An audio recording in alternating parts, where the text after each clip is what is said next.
everybody, this is Torben Anderson and I'm your host for Rewired for Success.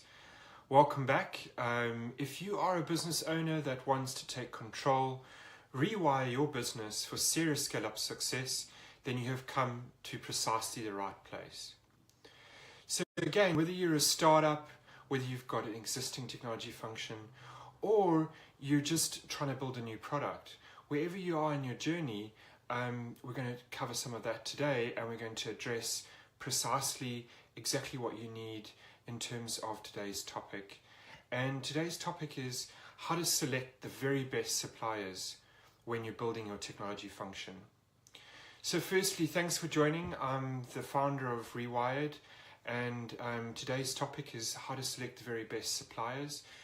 The usual mantra that I go through is that a healthy technology function is not just about the technology, it's about both the people and the processes that support that. And only with those three things can we really be successful. So again, today's topic is how to select the very best suppliers. And just before we go into this, obviously when we talk about suppliers, we can mean a number of different things. I'm going to focus today more specifically on the suppliers that you would use to potentially start up a business, potentially to get your idea out into the market. Certainly, suppliers could include existing suppliers that you have, but we're going to focus a lot about choosing those new suppliers that you need for your business. So today there are 12 areas that I want to cover to choose the very best suppliers. So just getting into it, number one, know what you want. Now that might sound very kind of obvious or flippant, but the best way to do this is to really document your requirements. So be really clear before you approach any supplier. Now, of course, you could use a supplier to actually do this. So you could actually, for example, write out what you need, maybe do some designs, maybe create those visuals that will really pin your supplier down in terms of what you want. It's very easy for a discussion supplier to be lost in communication. The excitement of a new startup, the excitement of kind of moving forward can get you lost in sort of understanding exactly what you need to deliver. So that's really crucial. This investment up front means you can be super clear about what you want, but you can also take those visuals and later on kind of include that in the proposals that your supplier will give you, and maybe even in your contracts. Number two, be careful when you're offered lots of free work. Now the reason for this is not that free work is a bad thing. If you approach a couple of suppliers and they're helping you and doing a lot of free work, that's not necessarily bad. But what does it say about that supplier is what's more important. So if they're able to do lots of free work, can they afford to do that, firstly? Secondly, are they in demand? Because, if my business was in demand around sort of a particular software product that I was selling or something like that, would I really need to do free work if I was successful? So I think it's most important to kind of check in and make sure that free work is either in the spirit of providing, the proposal to you, or indeed, is the company kind of stretching? Make sure they're established, and if you need to, make sure they're financially sound, perhaps through a credit check, or by asking them to give you some public financial information. Number three, get referrals. So again, ask around business colleagues, trade associations, other areas that you can kind of identify that a supplier you might work for has a history. Somebody that you know will give you honest feedback about that supplier and explain to you what worked and what didn't work for them. This will give you invaluable decision making in terms of that supplier. You can even check out their website and see if they have testimonials and approach those customers directly. this will give you, some extra feedback and is certainly a good source to kind of validate if the supplier is any good. Number 4, build redundancy into your suppliers. What do we mean by that? So make sure that maybe there's a way to use more than one supplier. We have this habit of, a bit like going gambling, where we're going to take all our money and we fall in love and have the kumbaya moment and we put all our money on one supplier. There's just no need to do that. What I mean by building redundancy in is see if you can use 2 suppliers, for example, one on one part of what you want to do, another on another part, but you know that the one supplier, if they fail or perhaps they hit some kind of blocker, you've got another supplier you can kind of take over and move forward. Number 5, document and take the time to say how you want to work with your suppliers. So, for example, when do you want to meet with them? What hours of the day? Are they based in a different country? Will you be able to talk to them at 9 a.m. in the morning if that's when you want to meet with them? So really try to understand how best you want to work. For example, when should they give you status updates? When do you want your meetings? A great rule of thumb is that you should be able to have a call with your suppliers at least at the start of the week and at the end of the week, and have an extremely active chat and communication or project management tool that can give you updates almost intra-hour throughout the day, so that communications is constant and you're always in contact with those suppliers. Number 6, ask what you should have in place. So this is now a kind of almost like a reverse psychology question. If you ask your supplier, what do you need to have in place?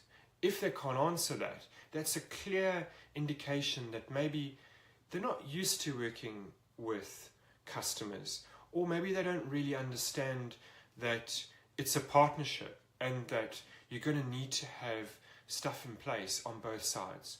What stuff is that? Well, a good response might be, well, we're going to need for you to have these people in place to work with us. So a supplier cannot work in a black hole. They need you to provide resources. They need you to provide people that are going to help your business. And so if there's a mature kind of response around how they expect you to also come to the party, that really shows that they're used to working with customers, but also for a fair amount of time they've learned what really needs to be in place. So, number 7, have a trusted advisor to validate the quality of what's happening. What do we mean by this? You may get a great product, but will it be designed well? Will the code be coded well? Will the sort of, the way the front end is designed, or how your product comes to market, will that be of good quality? And this is a great opportunity for you to engage a high quality professional who can maybe contribute a few hours a month, maybe a few days a month, that provides you unbiased feedback on those suppliers as they're delivering to you, or potentially even before you start the work. Perhaps you can build a test project in where the supplier actually delivers a small project to you, and have your unbiased partner review that, perhaps even review the code and the design. This will give you a real safety net that you're really going down the right path. Number 9, agree your service levels. What do we mean by that? Understand the typical requests that you will get when whatever you're asking your supplier to deliver is done. And don't wait for it all to be done and then figure out that basically there's no after service care and you don't even know what that looks like. You don't know, for example, how quickly they're supposed to respond if something falls over, or if something isn't available. So try and agree this up front, and be clear on how quickly you want them to respond. If it's a serious issue, if it's a sort of medium issue, or if it's a low-level issue.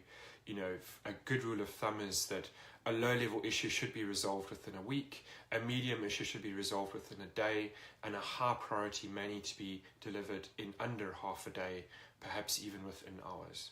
So that's a great rule of thumb, but just make sure you have some of that clarity before you even hire that first supplier. Number 10, build agility into your engagement, so into your contract. What we mean by that is, again, the early example of, we want the supplier to work. A supplier will possibly offer a fixed price. So we may want to, spend that fixed price because it may be a good deal. We may just want to put all the money down on the house, on the supplier, and just go for it. I encourage you that what we mean by being agile with our contracts and with suppliers is rather look at how you can link specific outcomes and be really clear about those outcomes to specific milestones and link that to payment. What's great about this is that both sides can have a look at how they're delivering. There's a very clear plan, and payments, although it can be in advance or on those milestones, at least you're tracking how you're getting value, and you're tracking the expenditure against that value, for example, on a monthly basis as a rule of thumb. So again, we don't have to go with those fixed price contracts, because again, if you're paying on a monthly basis, this will allow you to pivot. For example, you may figure out that something you've asked for is just not needed anymore, or isn't something that's going to work for you. And by committing to a 6-month contract, you have absolutely no agility, no flexibility to kind of go in the other direction. So that's really, really important. The cost you're saving on maybe a fixed price contract is worth less than if you could change direction and you're paying along the way. Number 10, understand what you're actually getting. So what we mean here is more around what is the responsibility and how are things going to work. So are they going to, for example, provide design resource? Are they going to provide test resource? Are they going to provide developers? Are they going to manage the project? What is needed from you? Are you supposed to provide the project management capability? So be very sure on what the impact. Actually ask your supplier how much time they need from you, and normally a rule of thumb is to generally double that, or find a way that you can be a bit more accurate on going in position of how much time is needed from you. Number 11, pay your suppliers and pay them well. And what we mean by that is, obviously we're not looking to sort of blow the bank, but we want to make sure that the supplier is quoting something that will make sure that they're your highest priority. They may be working with other suppliers, and make sure that you're not committing to a supplier that's potentially even unethical. Maybe the costs, and the output that you're getting just simply doesn't match the prices that you're paying. Make sure that you're ultimately responsible, and there's a way that supplier gets paid in a decent way, and that you're front of mind when they're working with their other suppliers. And finally, number 12, and this can be best described as kind of having a sixth sense around that feeling that you should just say to yourself, hell yes, this is a great supplier, I definitely want to work with them. The best way to feel this is to know that you're just going to get loads of value. So you're going to be constantly in contact with them, you're going to be delivered loads of value, and this kind of value feeling, or this fuzzy feeling that really you can see they're going to get loads of value you probably find during that test project or during those early engagement with the supplier. So I hope you enjoyed today's topic.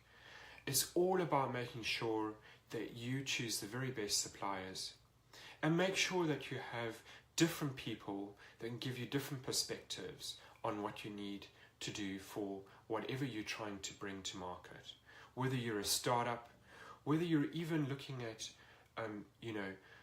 changing your current suppliers and you want to kind of shake things up.